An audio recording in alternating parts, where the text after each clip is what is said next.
रामायण। मैं काल हूं। देवराज इंद्र उस समय तो चुपचाप चले गए, किंतु अहिल्या की सुंदरता से उनका मन वश में नहीं था। उन्हें अपने देवराज होने का इतना घमंड था कि वो किसी को कुछ भी नहीं समझते थे। पर क्या इंद्र को उनके किए का दंड मिल सका? ऋषि ने इंद्र का ये व्यवहार सहन कैसे किया गुरुदेव? देवराज का विरोध कौन कर सकता था?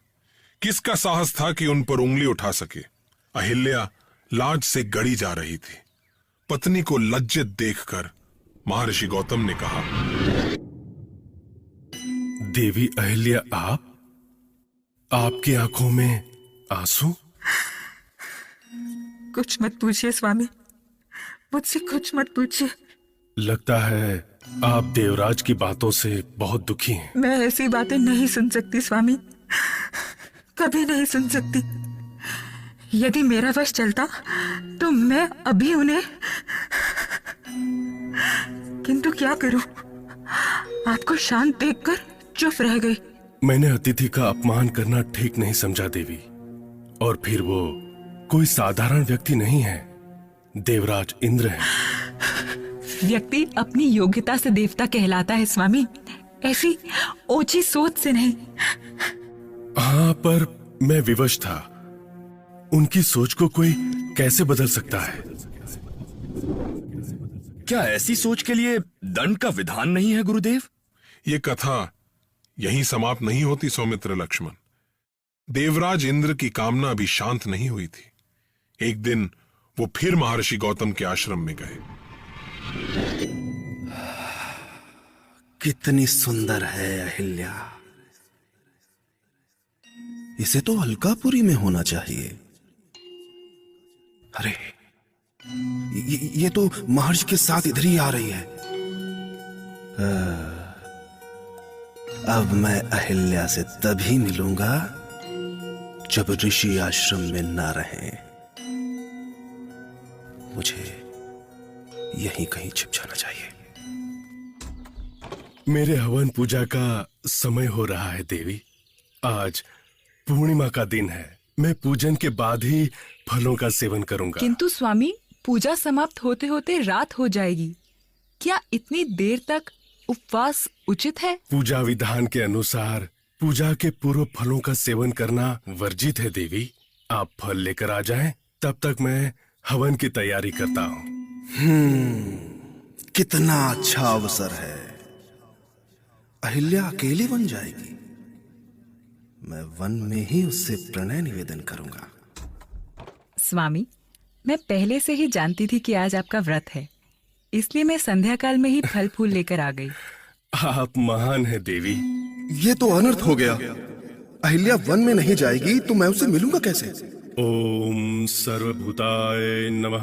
ओम चंद्राय नमः। ओम रुद्राय नमः। ओम इंद्राय नमः। मुझे किसी भी तरह महर्षि गौतम को आश्रम से बाहर निकालना होगा। भोर होने में अभी बहुत देर है। हाँ, यदि मैं मुर्गा बनकर बांग दूं तो महर्षि भ्रमित होकर स्नान करने चले जाएंगे। भला कौन सोच सकता है कि इंद्र अपनी भावनाओं को तुष्ट करने के लिए इतने नीचे गिर सकते हैं? अब देखना यह था कि उनकी इस चाल का परिणाम क्या होगा। देवी अहिल्या, सवेरा होने वाला है। मैं स्नान ध्यान के लिए निकल रहा हूँ। आप पूजा की तैयारी कीजिए। ठीक है स्वामी।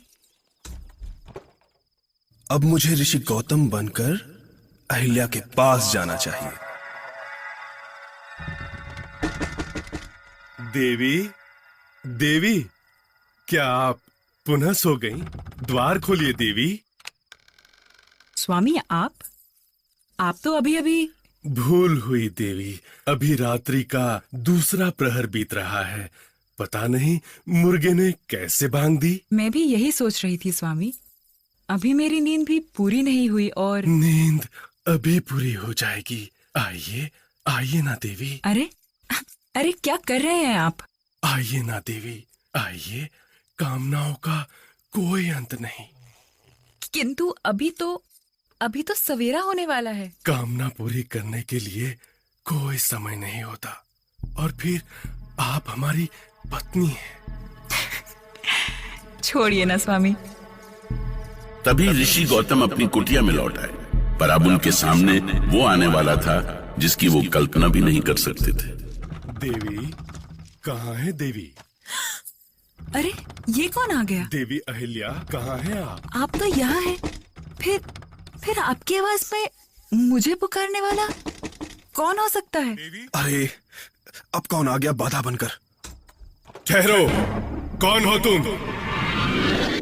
अगले ही पल में गौतम के रूप में देवराज इंद्र और स्वयं गौतम आमने सामने। महर्षि गौतम को ये समझते देर नहीं लगी कि अवश्य ही अहिल्या के साथ छल हुआ है।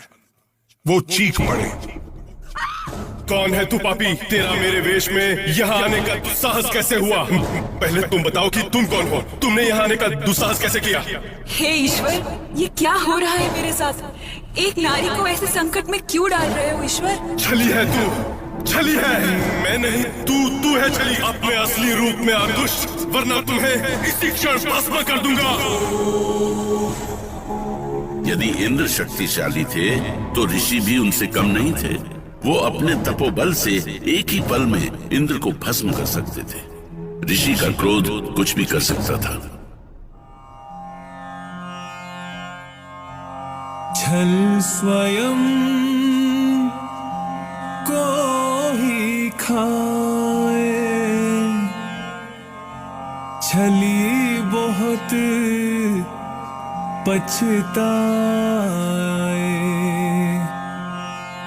जो कपास की नाव छूते, जो कपास की नाव छूते,